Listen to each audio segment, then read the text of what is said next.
Welcome to another edition of Risk Unfiltered. I have the distinct pleasure of chatting with Krystal Headley. And as per norm, I will not introduce her. I'll ask Krystal to introduce herself so we could get started and get all down and dirty into her business and personal space if she allows us. So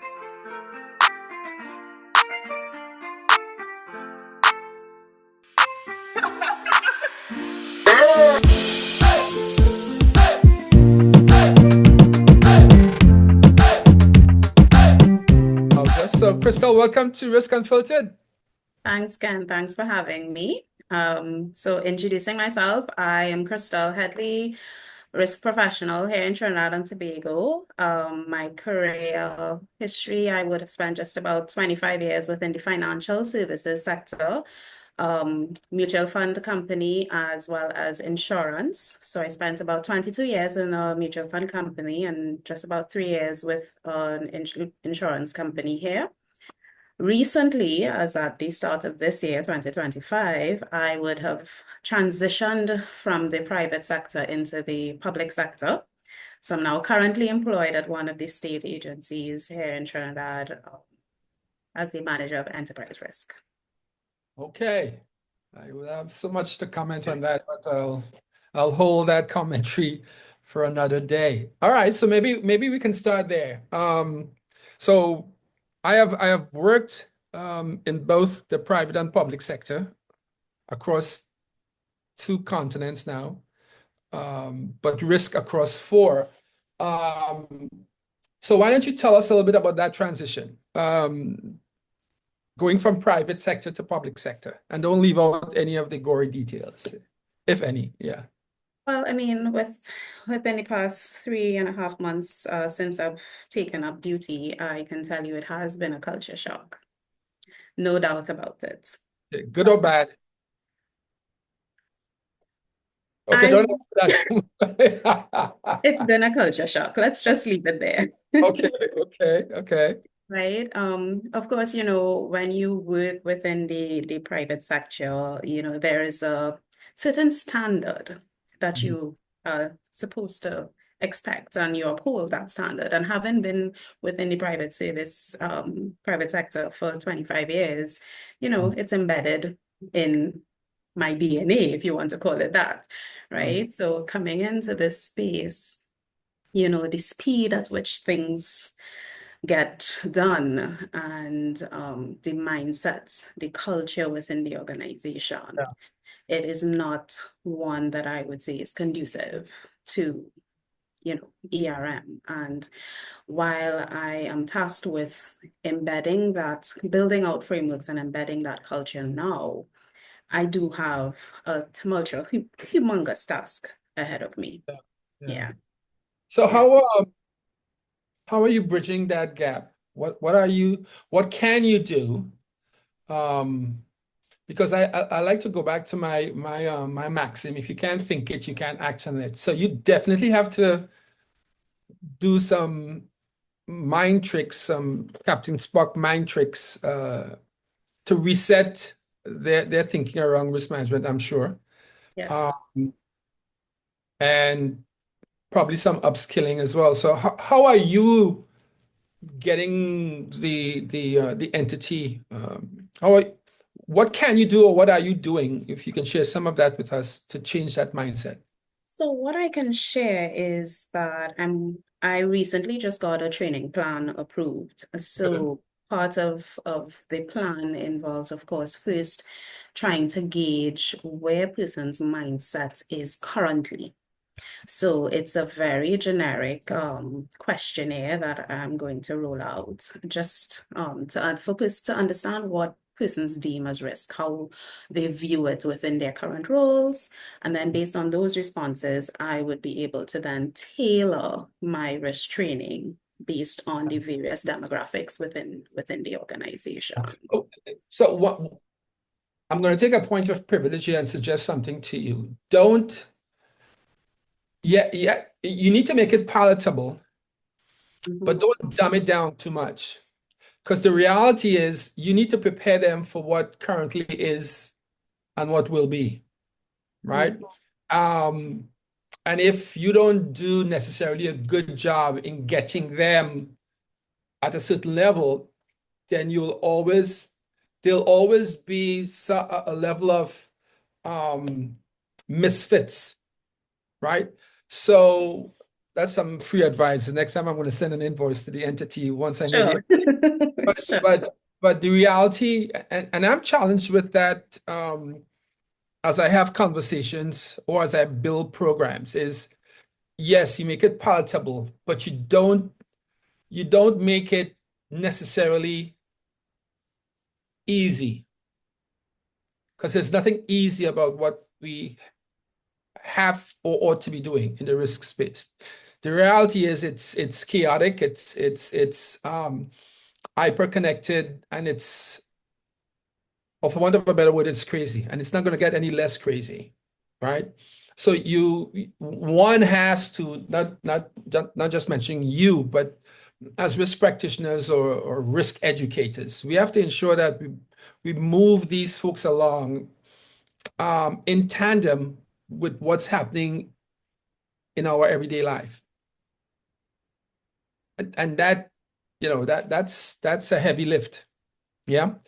Um, but how was the notwithstanding the employees of this new entity you're in, do you have the full buy-in of the decision makers, the board, the executives of that entity? So currently, I would want to say that for the most part, yes. I've Okay. had, several meetings with the risk subcommittee of the board, and I meet frequently with the CEO, of course, to share updates on progress with regards to building out our ERM framework and stuff like that. They understand what their role is, which is important. And they are also going to be part of some of the training that I plan to roll out. Brilliant. Right. So it's Right. not just, I'm not going to focus on the lower level or mid-level staff. It's all the way top down. Oh, Yeah. okay. Oh, all right. So since you're in Trinidad and Tobago now, you've worked most of your career, I think, in Trinidad and Tobago with All of my some. career. Okay, all right. So let's extrapolate. Given that you're now working, and it's a state enterprise you're working in, yeah. Would you venture or take the leap to say what you met there is probably endemic, that it's more the norm across many of the state enterprises than or are you not ready to make a statement like that? Because I So will. So from my interactions so far, I would want to say that yes, I suspect that it is endemic across the other state enterprises. Now, I do know that there are a few who have taken the leap to start embedding ERM, and Mm, those are the more established state entities, right? So I do yeah, know of a few that, have their ERM programs up and running and stuff like that. But when I think of some of the other ministries, health and education and all those others, I cannot see how they could probably how they can function right now without ERM. yeah. Well, they are functioning, but how they can. Well, one, um, and this is one of my pet peeves, and it sucks all my energy when I think of it. That being said, as of yesterday, one of those state entities in Trinidad and Tobago did reach out to us um, to consider submitting a proposal to do an ERM for them. Excellent. Yeah, yeah. But there's a little history with that because I remember doing a presentation to the board way back when. Um, and it sort of like speaks to the people risk of the risk management profession or the risk management framework. And because there was some changes to the construct of the organization, um, they have now decided, okay, yeah, it's time. So there is hope. Um, but let's hope also that given where you now sit, oh, beautiful segue into your other role as president of the Association of Caribbean Risk Management Professionals. But given that role, and I'll ask you some questions about, I'll ask you to speak to that in a second. Well, let's start from the beginning. So you are the chosen one. You are the president of the Association of Caribbean Risk Management Professionals. Why don't you tell us a little bit about ACRMP, your role, and your prime objective as president of the ACRMP? Sure. So currently, the association, we had just completed the inaugural year in 2024, Okay. and we continue now in progressing what we call our strategic plan to build our membership base and to increase risk education across the region. So we currently have 12 country reps based across different islands. It is 12. Yes. Oh, okay. Yeah, Yes. yeah. Okay. And so the intention is to utilize those country reps in their respective territories to help to spread the awareness on risk and resilience, right? So they have all been tasked with, various initiatives to deliver on just that, building the awareness in their various spaces. So they will be doing activities across their territories throughout this financial year. So we do intend to see some of those activities coming off the ground.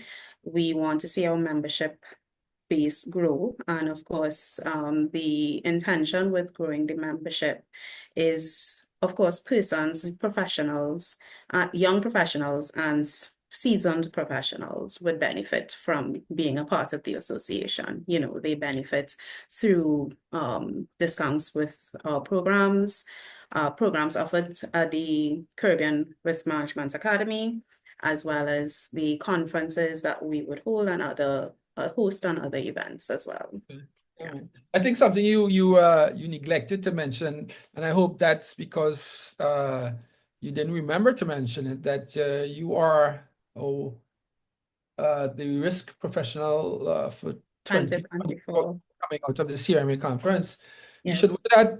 If I were you, I'd be wearing that proudly. So note to the team, we should get little pins that the recipients could wear in doing interviews like that. So let's know that.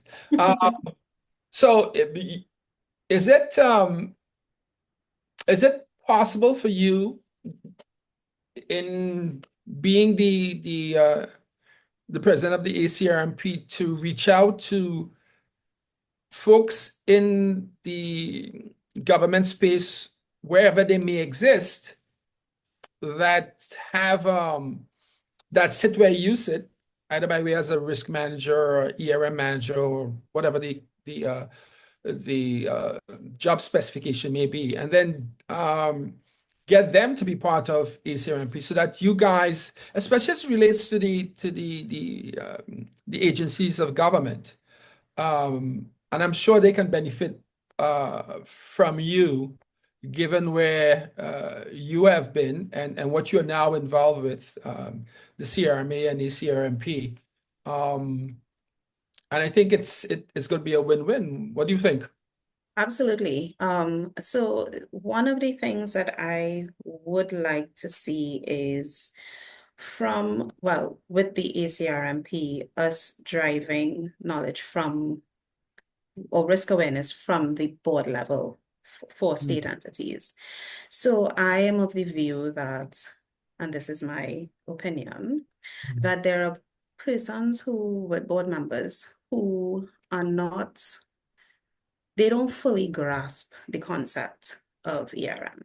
And I don't think that they understand. Don't be shy in saying that. That's a statement of fact. I'm trying to be There's no nice. politically correct when it comes to risk. So, well, at least that's my take on it. So I guess that's why some of the folks say I'm mean or I'm harsh or whatever the case may be. But no, you're spot on. Yeah. You are spot on. And it's unfortunate because when you're appointed as a director on a state entity or company, any company for that matter, you have a duty Mhm. to ensure that risks exposure is mitigated, and you are supposed to ask those probing questions, and you're supposed to dig and delve, and I don't see that happening where I Yeah, sit. Yeah. yeah. Um, So you can tell them risk is purple, and they'll be like, okay. yeah. And that's a pretty sad commentary. And it's unfortunately, and I don't want to get too much into the weeds with that because then I'll start evangelizing, and I don't want to evangelize too much. It's been a long day thus far. But then what can you do to help with that? You in the role where you sit now, you in tandem with the role as the president of the ACRMP and your involvement in CRMA. And if you have not given it any thought, maybe this conversation drives that. But what do you think you can do? So I have given it some thought, and I've been tossing around with a couple of things in my head. The Caribbean Corporate Governance Institute, actually the chairman of that institute was one of my lecturers, and I'm That's a still in touch with chairwoman, right? chairwoman, yes, Yeah, Kamala yeah. Ramazad De Silva, yes. So she was Okay. one of my lecturers, and I actually had a sidebar conversation with her, asking if there was anything we can partner with in terms of risk Yeah. management. And so we have What was some, her response? absolutely, Oh, she okay. was Yeah. gung-ho for it. Yeah.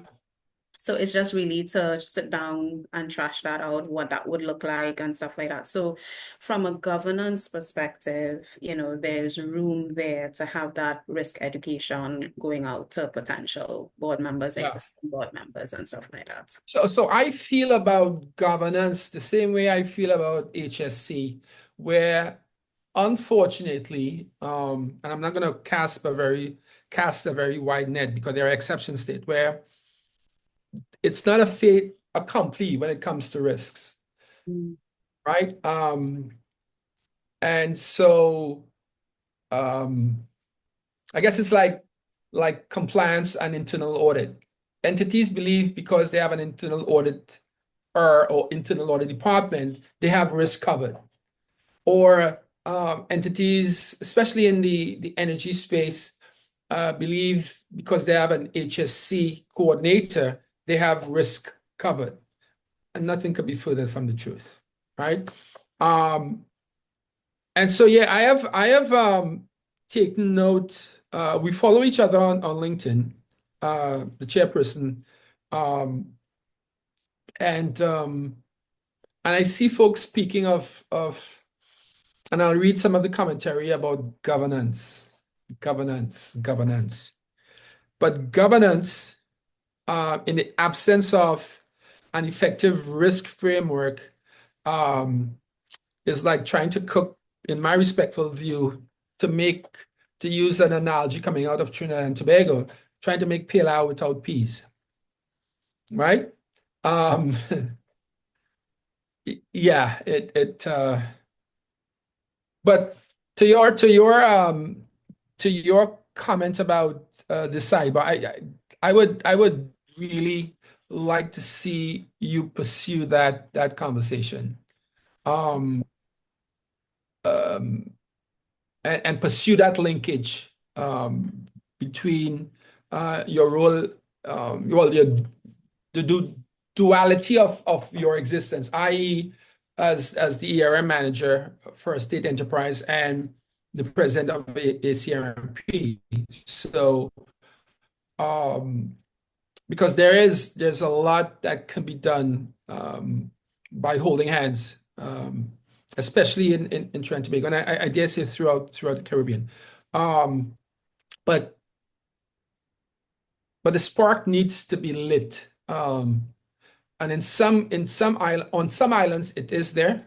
Um, Jamaica stands out as because parts of ERM is now enshrined into some of their legislative deliverables, right? Which is great. Um, because unfortunately, if you leave it up to individuals or board members or CEOs to decide if this is a must-have, they may not never get there because for two reasons. One is, and yeah, this is me evangelizing about it. They have never been trained in it. They were never exposed to it. And if you look at the construct of boards and leaders across the Caribbean, many of them are of a certain age group where when they were in school, nothing like what we're talking about was ever there.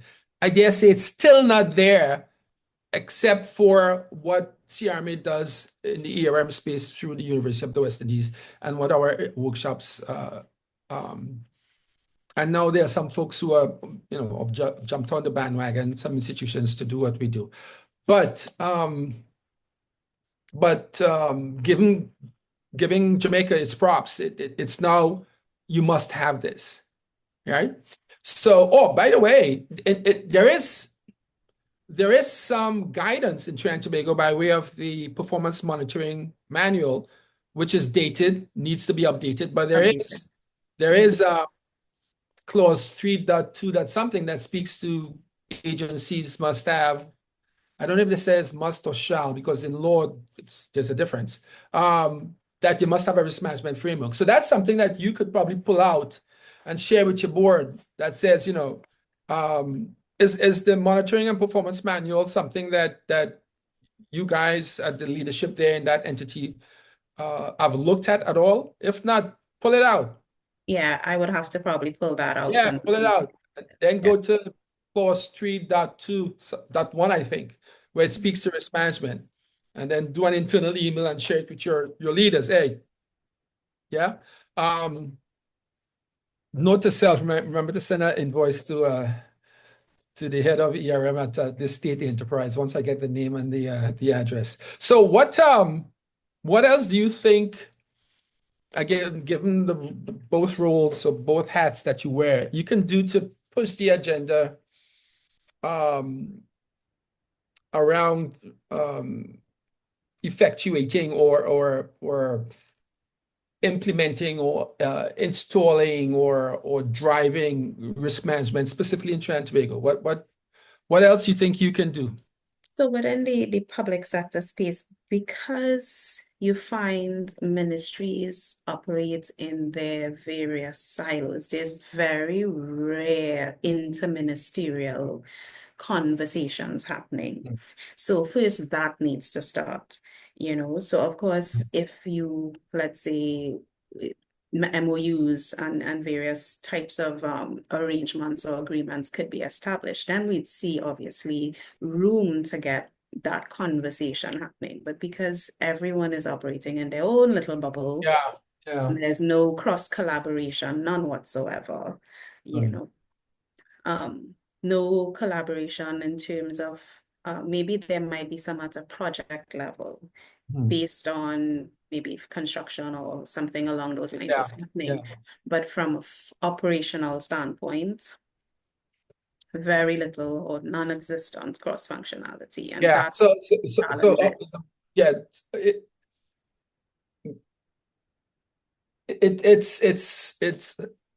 it's almost like you have to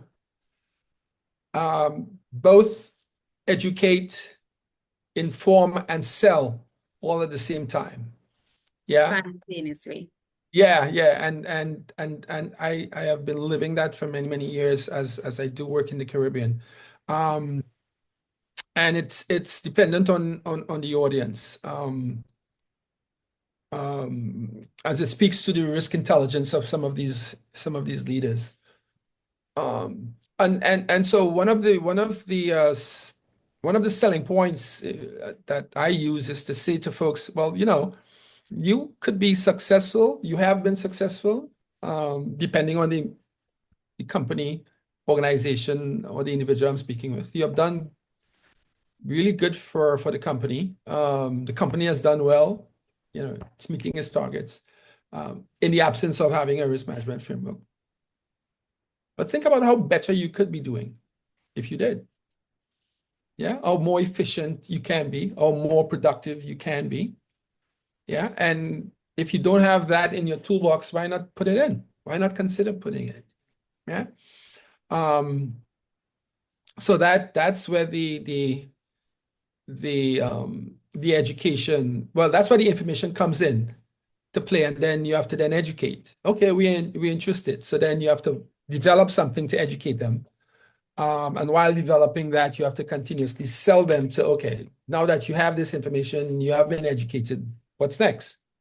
Right? You don't just take that and put in a drawer. So it is, and I would imagine that's what you're going through in your current situation there. Correct. And I mean, so what I would like to see happen, of course, apart from getting past this, what I would say incubation phase, this infancy stage, and maturing, moving across the risk maturity scale over the next couple of years, what I Wow, would like to see, that's a long time. I know, I'm just Yes. Yeah, I using know, the, but so when you, by the mere fact of you saying that, and that's reality, they have to build. But yeah, here's my pushback to that, and I take this probably too personal, and and I say you don't have time on your side. we don't, but I'm Because risk is not starting from static. zero. So this is all Yeah. new. So, I have to do it in baby steps.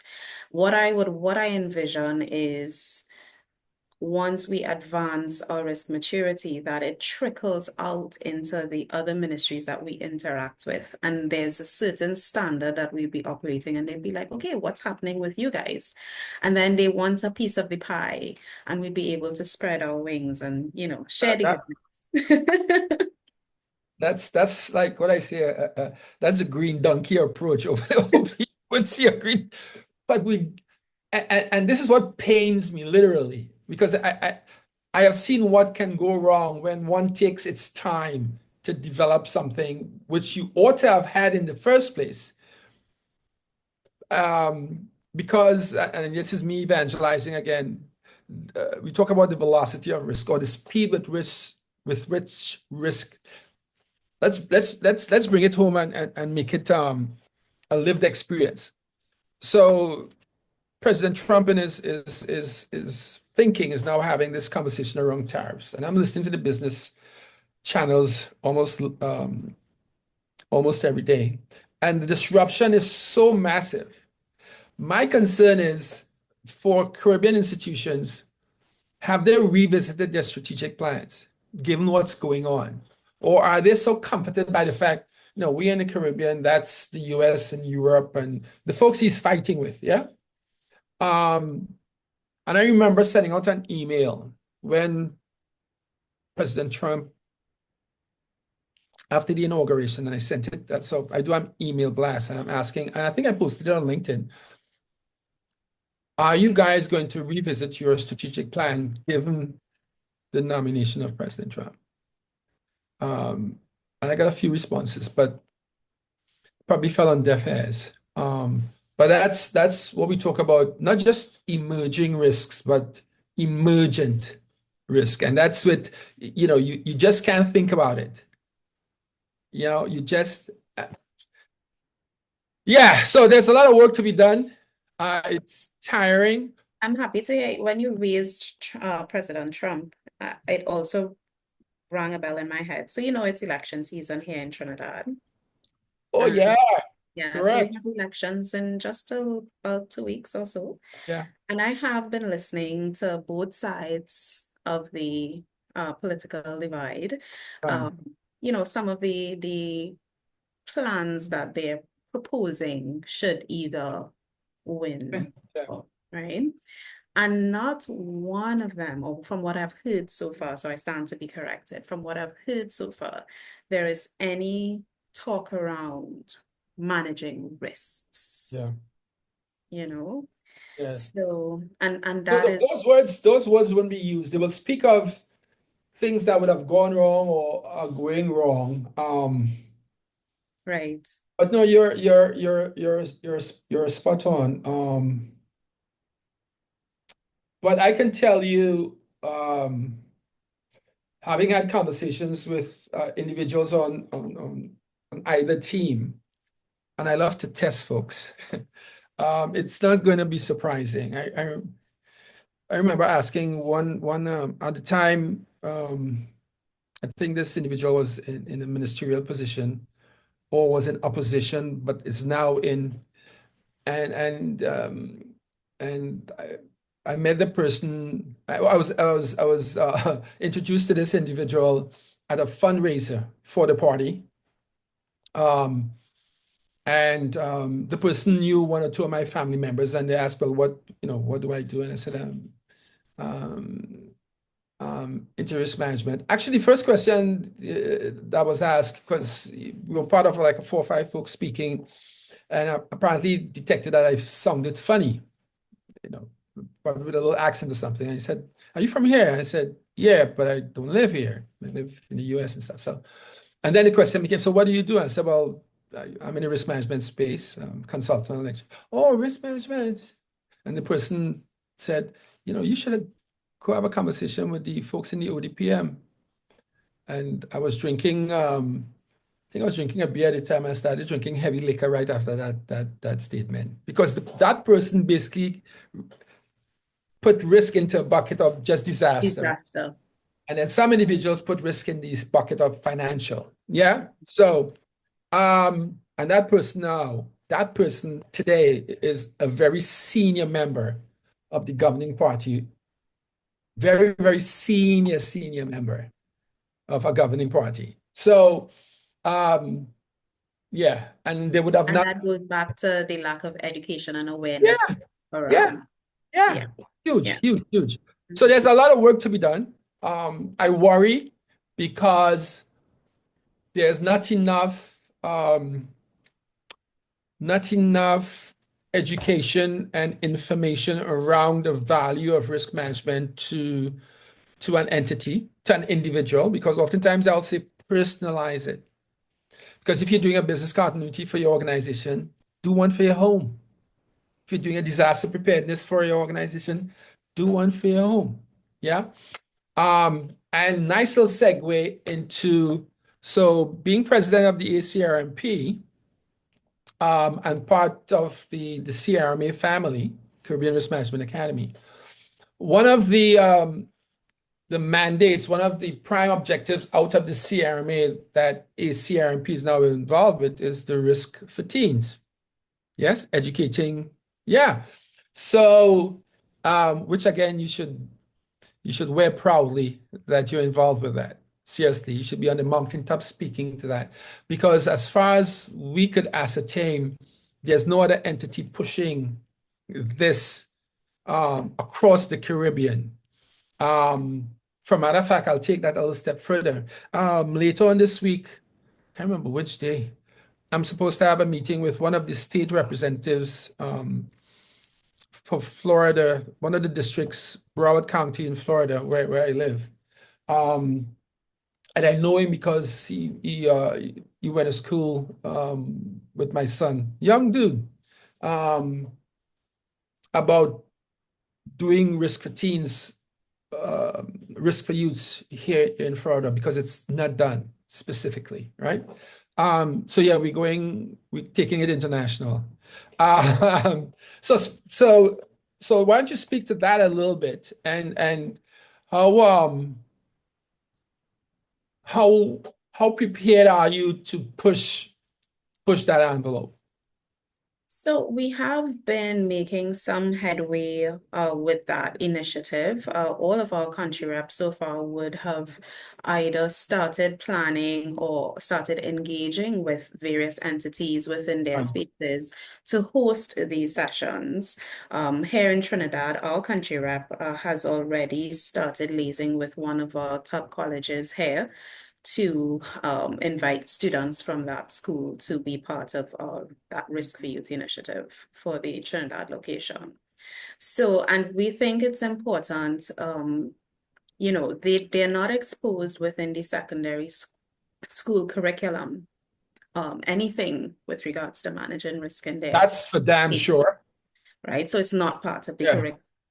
So getting that exposure tailored to their current environment Mm. They take it into the workplace. They take it into adulthood. Yeah. So, And they are the future leaders of the institution. So if they at this stage of their lives become more risk yeah, educated, it goes with them. Um, I, if I were you and I'm in your position, I would be, wherever I could speak to that, I would speak to that. It's not being done. And you okay, sit so comfortably there with this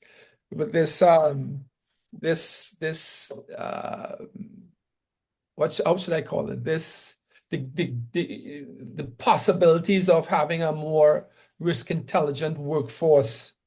Yeah, let it be known. Let it be known. You are involved with entities that you know what? I've never thought of it this way. I mean, we are we are first. We have done many things as the first to do it, but we're also the only one doing it. And um, so we are blazing a certain trail. Hopefully others will follow. But as it relates to um, educating the future leaders um, with respect to risk management, I think needs to be elevated and escalated um, as much as possible. More agreed. folks need to know about that, and I would challenge you as the president of ACRMP and your country rep there in Trinidad and Tobago, and for the listeners and the other country reps to do the same. Because personalize it. That's not only great, and we all love to look good. I mean, look how you're dressed today. We all love to look good. And by looking good means not just aesthetically or by way of optics, but by achievements, right? And I tell folks all the time, hey, campaign for yourself. No one is doing what we are doing or what you are doing or what you are tasked with. Make it known. Make it known. Make it known. Yeah? I, I agree totally. Brilliant. Okay. So it seems as though you have your hands full, I do. both I with your do. current job, where you are now in the government space. Any regrets having left the private sector? Don't answer that. So because you have to build and then push out in the space you are in, and then of course your role as president of the ACRMP. And I know a little bit of what you do in that role, so I want to commend you for that and thank you um, for assuming that role.